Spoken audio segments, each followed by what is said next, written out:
නමෝ බුද්ධාය. පින්වත් දරුවනේ, යොවුන් වයසේදී ආදරය සම්බන්ධයෙන් ගොඩාක් ප්‍රශ්න තියෙනවා. පතන ආදරයම නොලැබෙන්නේ ඇයි? ආදරය කරද්දී වංචාකාරයන්ට හහු වෙන්නේ ඇයි? විවාහ ජීවිතවල ගොඩාක් අරුබුද හටගන්නේ ඇයි? අපිට කවුරුත් අපි කැමති විදිහට ආදරය නොකරන්නේ ඇයි? මේ වගේ ගොඩාක් ප්‍රශ්න, ගොඩාක් හිත් ඇවුල්.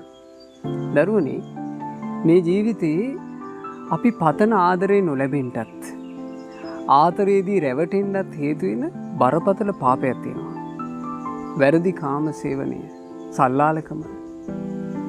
මේ වැරදි කාම සේවනය කියලා කියන්නේ හරිම දරුණු කරකස කටුක විපාක උපදවන එකක්.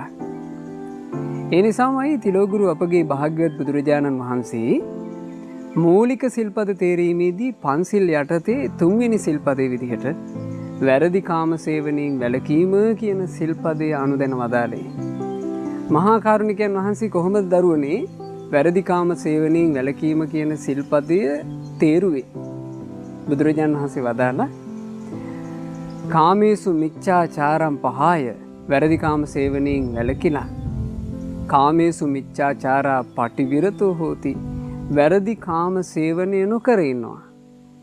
යාතා මාතු රක්ඛිතා, මව් යටතේ රැකෙන, පිතු රක්ඛිතා, පියා යටතේ රැකෙන, මාතා පිතු රක්ඛිතා, මව්පියන් දෙදෙනාම යටතේ රැකෙන, බාතු රක්ඛිතා, සහෝදරයා යටතේ රැකෙන, භගිනී රක්ඛිතා, සහෝදරිය යටතේ රැකෙන, ඥාති රක්ඛිතා, එහෙමත් නැත්නම් ඥාතීන් යටතේ රැකෙන, ගොත්ත රක්ඛිතා, කුලගොත් යටතේ රැකෙන, ධම්ම රක්ඛිතා, එහෙම නැත්නම් ගුණදහම් යටතේ රැකෙන, සස්සාමිකා, ස්වාමි පුරුෂයෙක් යටතේ රැකෙන, සපරි දණ්ඩා, විවාහ ගිවිසගෙන සිටින, අන්තමසෝ මාලා ගුණ පරික්කිත්තාපි, අඩු ගානේ විවාහයේ පිණිස මල්දාමයක් පළඳවලා වෙන් කරලා ඉන්න යම් ස්ත්‍රීන් ඉන්නවනම් ඒ බඳු ස්ත්‍රියක් සමගවත් තථා රූපේසු න චාරිත්තං ආපජ්ජිතා හොಂತಿ, වැරදි ඇසුරකට යන්නේ නැහැ.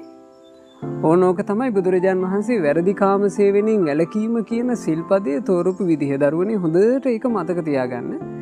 මොකද ඒක මතකේ තියාගත්තේ නැත්නම් එක එක්කෙනාගේ මතිමතාන්තරවල අපි අතරමං වෙනවා. වැරදි කාම සේවනය කියන දරුණු පාප කර්මය නිසා සසර ගමනේ ගොඩාක් විඳවන්න සිද්ධ වෙනවා.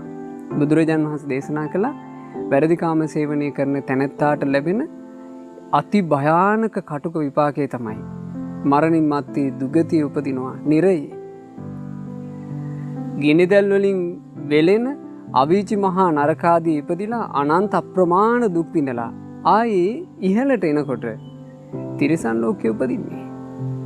වැරදි කාම සේවනයේ විපාක. තිරිසන් අපායෙන් නිදහස් වෙනකොට ඒකේ නා මනුස්ස ලෝකයකට ආවා කියලා හිතමු. මනුස්ස ලෝකයට ආවත් බුදුරජාණන් වහන්සේ වදාලා බොහෝ දුරට ඒකේ නා නපුංසක වෙනවා. ස්ත්‍රී පුරුෂ දෙපැත්තටම අයිති නැහැ. සමාජයෙන් කොන් වෙච්චි නිന്ദා අපහාස ලබන ජීවිතයක් යට ලැබෙනවා වැරදි කාම සේවනය නිසා. වැරදි කාම සේවනයේ ඊළඟ විපාකය තමයි ස්ත්‍රීන් වෙලා උපදිනවා. මේ වගේ සංසාර ගමනේ අපිට ගොඩාක් කටුක විපාක ලැබෙන්න හේතු වෙන බොහොම බරපතල පාප කර්මයක් වැරදි කාම සේවනය, සල්ලාලකම. වර්තමානයේ වෙනකොට ඒක මේ සමාජයේ දරුවනේ ගණන් ගන්නේ නැති එකක් වගේ මට්ටමට ඇවිල්ලා. නමුත් මේ දරුවෝ බුද්ධිමත් වෙන්න, හොඳට තමන්ගේ ජීවිතේ රැක ගන්න කල්පනා කරන්න. හිතන්න, ඔබට ඔබේ ආදරේ ඉස්සරහා යම් කෙනෙක් වංචා කරනකොට ඔබට රිදෙන්නේ යම්සේද? ඒ වගේමයි නේද අපි තව කෙනෙකුගේ ආදරයට වංචා කරොත්, තව කෙනෙකුගේ ආදරයට රැවටීම් කළොත්, තමන්ට ස්වාමි පුරුෂයෙක් ඉද්දී වෙන මිනිස්සු පස්සේ යනවනම්, තමන්ට බිරිඳක් ඉද්දී වෙන කාන්තාව පස්සේ යනවනම්, ඒ ආදරයට කරන රැවටිල්ල, ඒ ආදරයට කරන වංචාව තමන්ට කටුක විපාකයක් විදිහට පස්සෙන් එනවාම. ඒක මේ ජීවිතේ වෙන්නත් පුළුවන්, ඒක පරලොවදී වෙන්නත් පුළුවන්, ඒක සංසාර ගමනට වෙන්නත් පුළුවන්.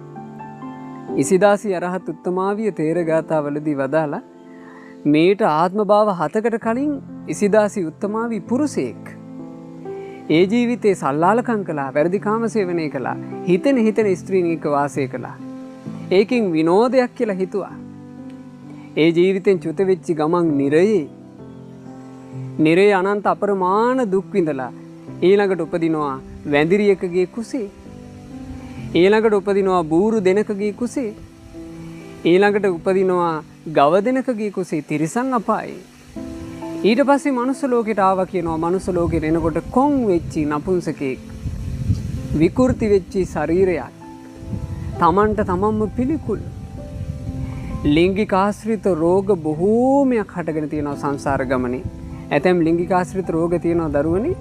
ලිංගික ප්‍රදේශ ඒ කෙනාටම පිළිකුල් සහගතයි. වැරදි කාම සේවනයේ කටුක විපාක. ඒ නිසා ලෝකේ දිහා හොඳට ඇස්සරලා බලන්න. මේ කියපු දේවල් ඔක්කොම ලෝකේ පේන්න තියෙනවා. අඳුනගන්න. වැරදි කාම සේවනයේ නිසා මේ නස්පැත්ති ඔක්කොම වුණා. ඒ නිසා මම නම් වැරදි කාම සේවනය කරන්නේ. මං මගේ හිතට එකඟ පිරිසිදු ජීවිතයක් උපදව ගන්නවා කියන අදහසට එන්න. මේ ලෝකේ කවුරු වැරදි කාම සේවනය කළත් කමන්නේ. මම වැරදි කාම සේවනය කරන්නේ කියලා සමාදන් වෙන්න. මේ දරුවා හැමදෙනාට වැරදි කාම සේවනයෙන් වැළකුණු පිරිසිදු ජීවිත ගත කරන බුදුරජාණන් වහන්සේගේ ශ්‍රාවක දූල පුතාල බවට පත් වෙන්න වාසනාව ලැබේවා. තෙරුවන් සරණයි.